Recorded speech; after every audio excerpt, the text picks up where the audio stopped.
Good evening and welcome to Hanifa Up Close and Personal. Well, I hope you've enjoyed the previous series of Hanifa Up Close and Personal, and you've got a better understanding or insight of who Hanifa is and the work that I've done with the numerous partners and collaborators, friends and family here in the city of Wilmington. You know, they say politics is personal, so I thought it was essential that you got to get a personal view of Hanifa up close and personal. You know, I hope all of you had an opportunity to hear the inspiring words of our former First Lady Michelle Obama, who left us all with a charge of everyone being involved to bring about great change that's needed here in our country, in our state, in our city, in our homes, and in ourselves personally. So I have two exciting guests here today with me that will let you know a little bit more about the relationships and friends and organizations that I've been privileged to have an opportunity to be a part of.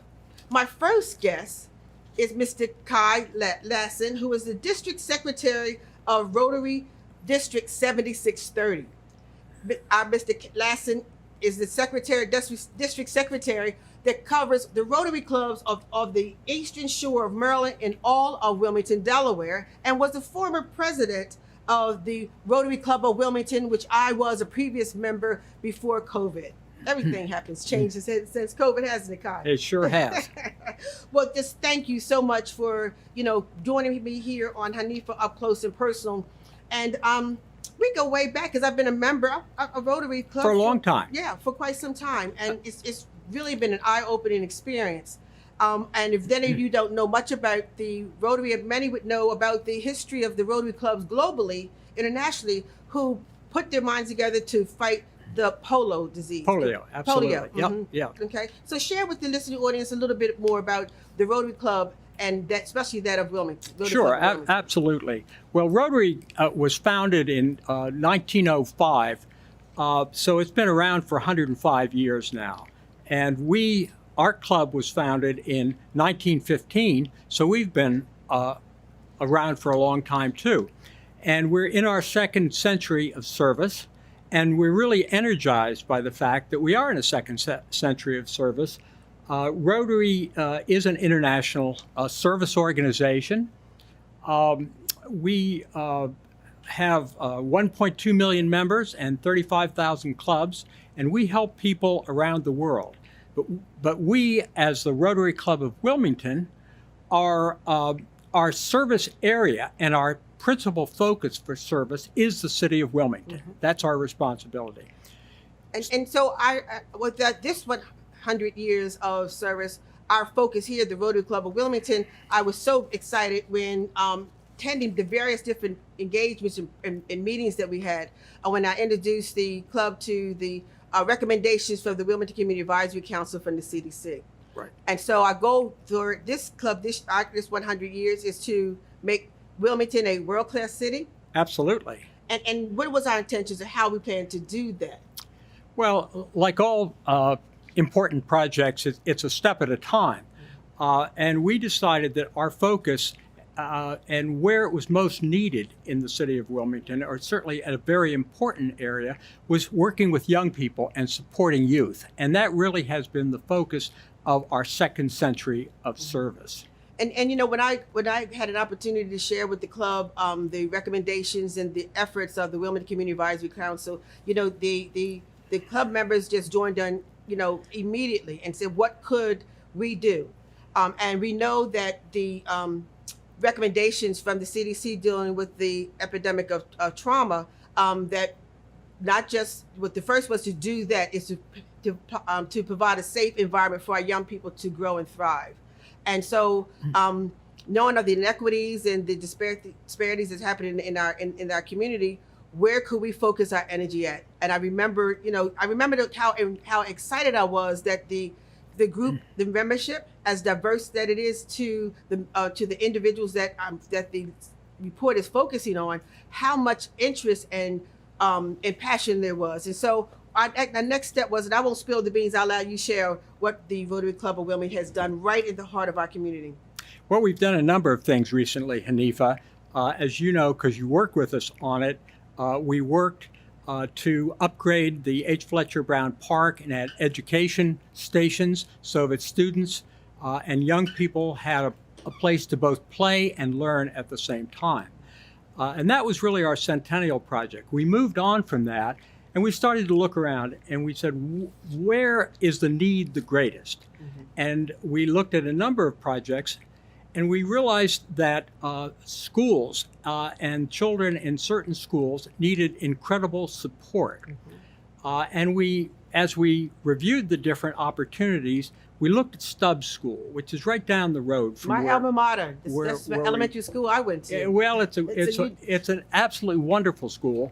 And when we did our homework, we realized that 96.6% of the students there, a shocking number, are well below the poverty, from families well below the poverty level. And we're very much in need. Not only were they in need, but their families were in need. And we decided this was a great place to go to work and see what we could do. I remember when we came up with this final decision that that's what we was going to do was to adopt FD Frederick Douglass Stubbs, my elementary school alma mater, and one of the elementary schools in right the heart of the East Side, that the Rotary Club was going to adopt it. And I mean, I recall some of the things that we did. You know, we stuffed book bags with things. We made sure that the young people, when they took this summer break, that they had the toiletries and a dictionary and other things that are necessary to keep that learning process going. We even just support to families when, we asked what the families need to make their housing, to help to fulfill some of their needs, whether it was making sure that their house was fitted with the proper furniture, food and clothing for the young people. We even adopted families and things of that nature. That really made me feel really proud to be a member of the Rotary Club of Wilmington. Yeah, absolutely. And we really accomplished a lot. And this was not just a one-year project. No. We wanted to continue, and we have continued working and supporting Stubbs. One of the things we discovered was that a lot of children came to school hungry.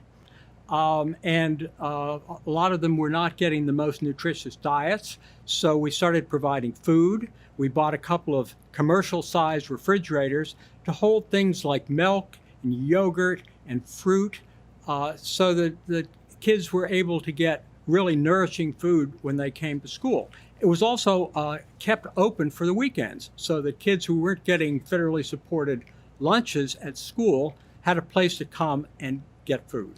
Like I said, I'm listening to the audience. You understand why I was very proud to be a member of the Rotary Club of Wilmington, and not only just to be for those things, but to join such a diverse group, because most of the members of the Rotary Club are corporate professionals. I am one of the very few African Americans in the room, but the relationships and the partnerships that I've been able to make to bring back resources to a community that I love has been really fruitful for us. And like I said, I was a former member, but because of COVID, I had to back off. But my heart and passion is still there in support of the great work that the Rotary Club is doing. Well, thank you, Hanifa. So with that, ladies and gentlemen, again, Hanifa Up Close and Personal. And last week, Kai, we had representatives to talk about community-based economic development. Absolutely. And we said then in that conversation that what needs to be done to address the disparities and inequities in the city of Wilmington, the systemic racial policies that are in place, the inhumane racial issues that we're dealing with. I wanted to make sure we saw that all parts of Wilmington are interested in dealing with those, and that they have a true passion through their deeds to help to make some of those inequities right. Absolutely.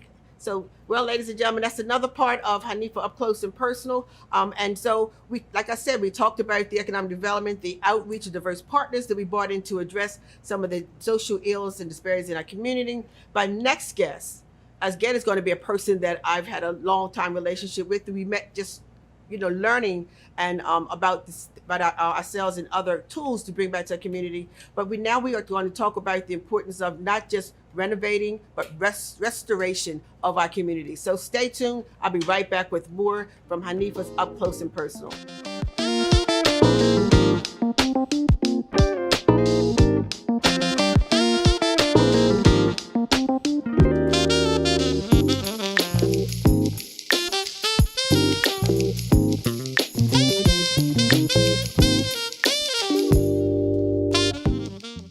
Welcome back to Hanifa, Up Close and Personal. Well, I hope you enjoyed the first segment with Mr. Kai Lassen from the Rotary Club of Wilmington, our district secretary for the Maryland and all of Delaware region. Those of you who had a question about who the Rotary Club was, you can see how being a part of an organization like that with individuals who really have the intention of helping others, how we can get to that, you get with that club, become a member, and bring the resources out of the hotel department where we meet on Thursdays, out into the community, down like the places like Stubbs for the work we've done. So that's the commercial I did for the Rotary Club. But what I have here now, we're talking about, I think you heard me before talk about community-based economic development. That was not only just the brick and mortar, but we inclusive in that is also the building of the human capital as well. Well, that's revitalization. And in today's times with Wilmington not only suffering from an epidemic of trauma, but now the pandemic of COVID and the systemic racial issues, unrest that we're dealing with, it's not just revitalizing that. We need to be rebuilt and restored back to some family, back to community. And so how is that done? Well, part also of my history, took a community-based economic development training program at the University of Delaware with Professor Rahima Jabbar-Bey. I told you she's connected to almost everything I do. That's my soul sister there. And from it, I met another great sister who was a member of our club, and of the class, I'd like to introduce for you is Reverend Dr. Donna Jones, Mm-hmm. She's Executive Director of the Metropolitan Christian Council of Philadelphia and a nationally certified trainer in restorative community practice. Thank you. Welcome, Reverend Jones. How are you? I'm doing well, thank you. Good. It's good to see you again. Yeah, it's good to see you again, and it's an honor to be here. Well, thank you. I mean, it's an honor to share with you and the watching audience the great work and the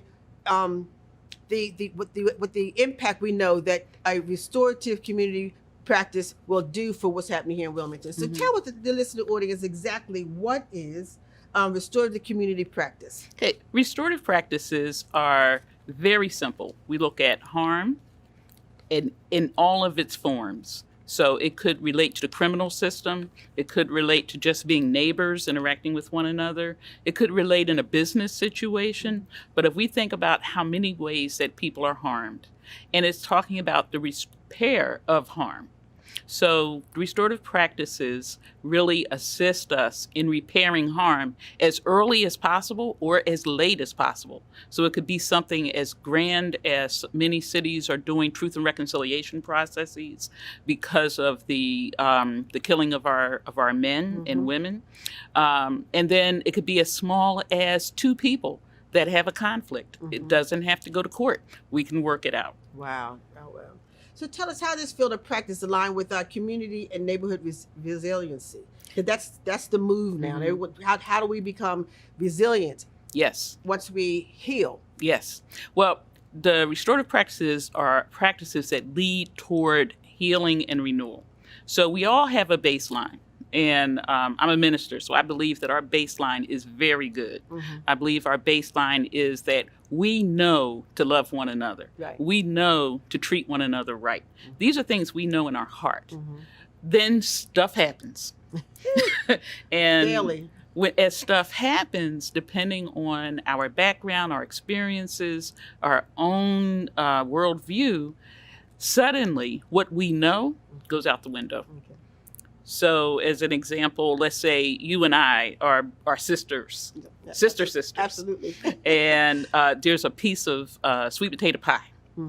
And the rule is that I get my piece tomorrow, but you get your piece today.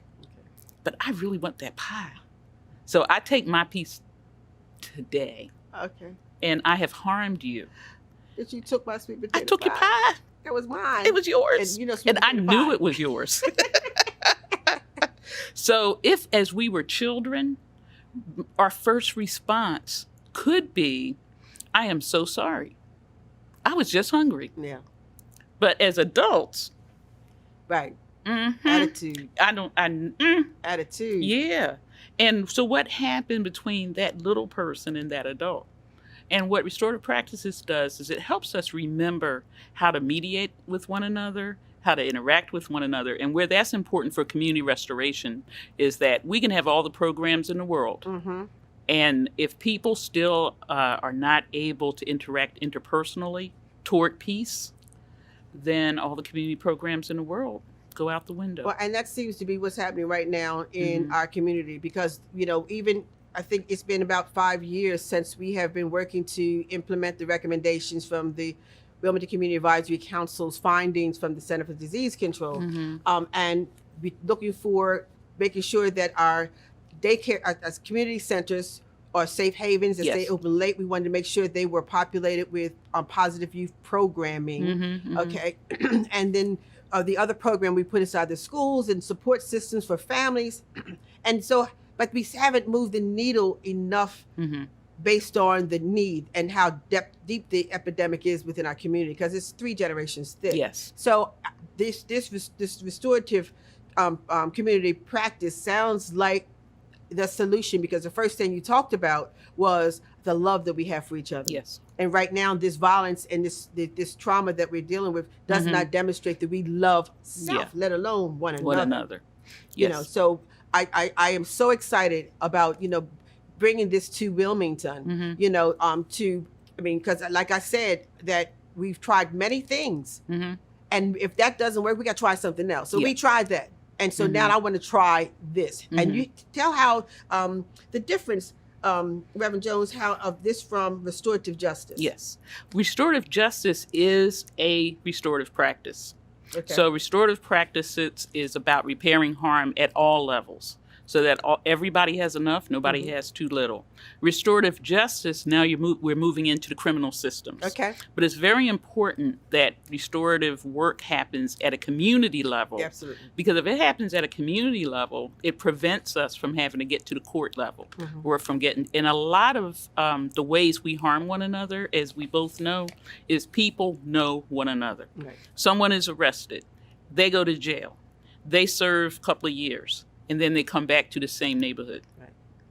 The harm has not been repaired. Right. So this is a systematic way that's been going on forever. And it got interrupted by retributive justice, which is about crime and punishment in the state. Right. Okay. It is not about reconciliation or mediation. And sometimes we can't reconcile, and that's okay. But we can repair the harm, and we can hold people accountable. So even in like the word life skill training, one of the attributes that we definitely always try to help someone learn to practice is conflict resolution. Yes. And so this is taking it even a step farther than conflict resolution because you might say you're sorry, but are you really sorry? And did that heal? Yes. Did that restore our relationship to each other? Exactly. Because if it's still there, I'm taught to not rekindle burnt embers. So if the embers is done, right, don't reignite it because we have an agreement, we have an understanding. So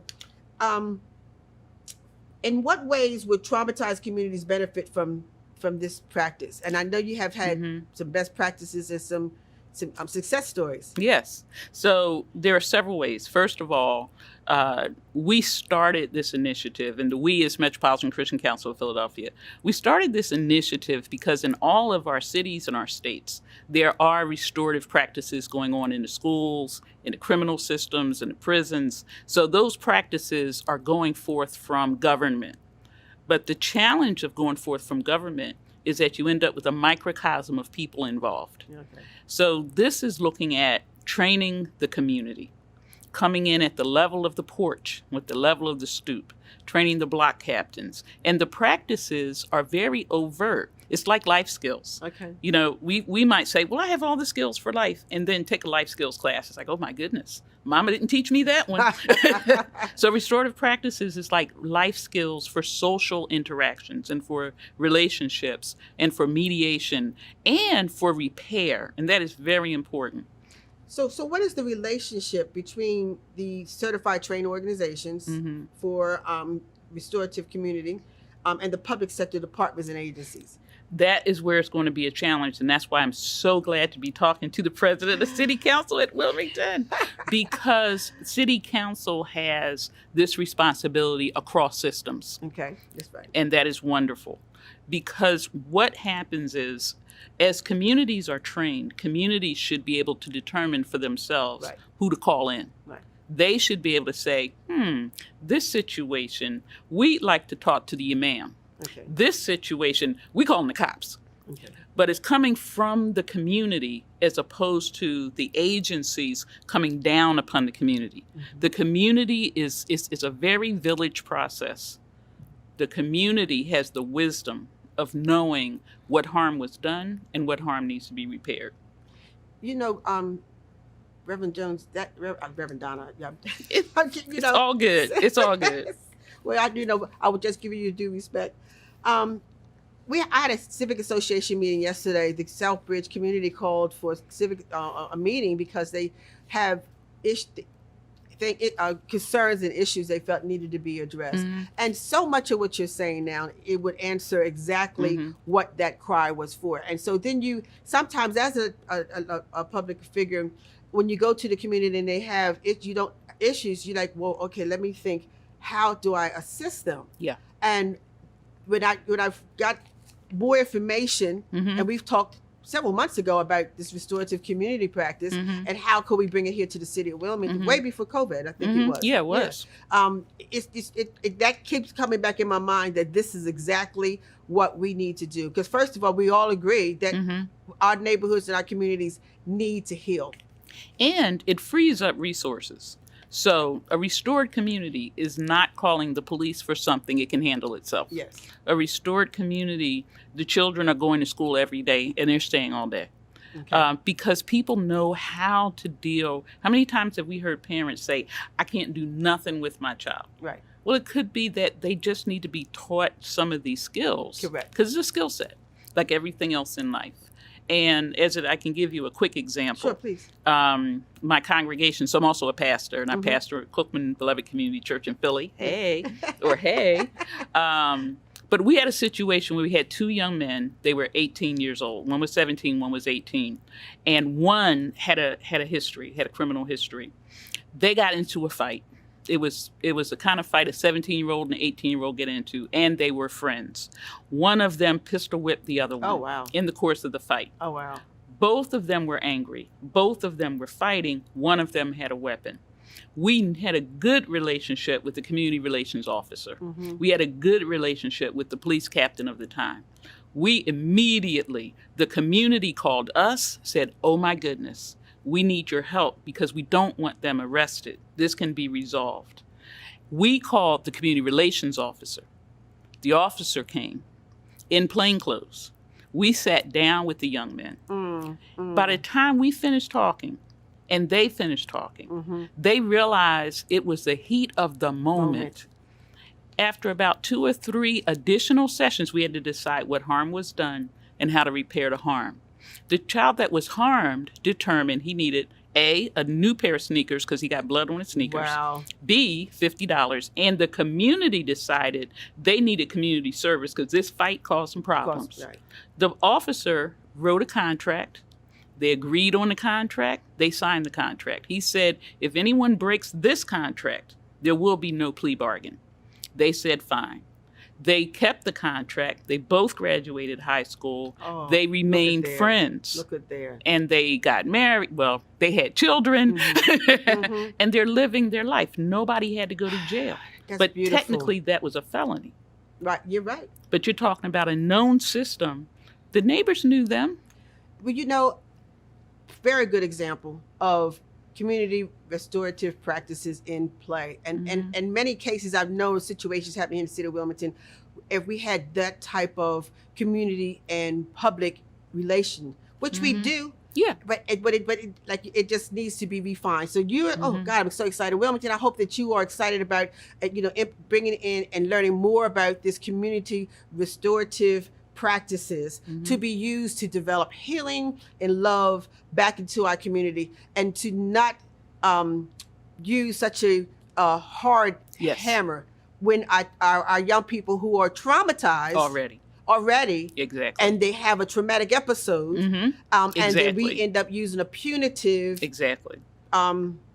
systemic racial policy All of the and above. systems on them All and of the ruins above. their life. So I stay tuned for more information about this, because we definitely have to get this implemented here in the city of Wilmington. It's not just me as president of city council; it's a community. It's a community thing. Practice. Yes. And then know that community. When you come to your civic association meetings, as I've talked about many times, that's where we as public figures have to engage with our public. We can implement this type of practice Easily. easily Mhm. without waiting for government or they to do it Yes. for you. Am I And, right? and if the community knows, this is when we call. It's not something without consequence. Everybody has to participate. Yes. If everybody's not willing to, then you call. Then you call. But we have to be responsible for what's happening in our community. So, and even at the civic association meeting, one young man said to the many people that were there Mm-hmm. that we're not dependent upon the politicians to handle this for us, so Exactly. we're going to do this ourselves. Exactly. And one thing that anyone can say about me is that I take the practice and resources that I find Yeah. in my relationships Mhm. and I bring it to my community. Ladies and gentlemen, again, Hanifa, up close and personal, Reverend Donna Jones. Thank you so Thank much. you. Look forward to bringing you in. Y'all going to see more of her. Don't worry. And helping us to learn more about community restorative practices, and we, the city of Wilmington, will begin to heal and to start loving each other and become the world-class city that the Rotary is taking on the charge for, and that we all know and love. So my time is running out, ladies and gentlemen. Thanks again. Stay tuned for another version of Hanifa Up Close and Personal.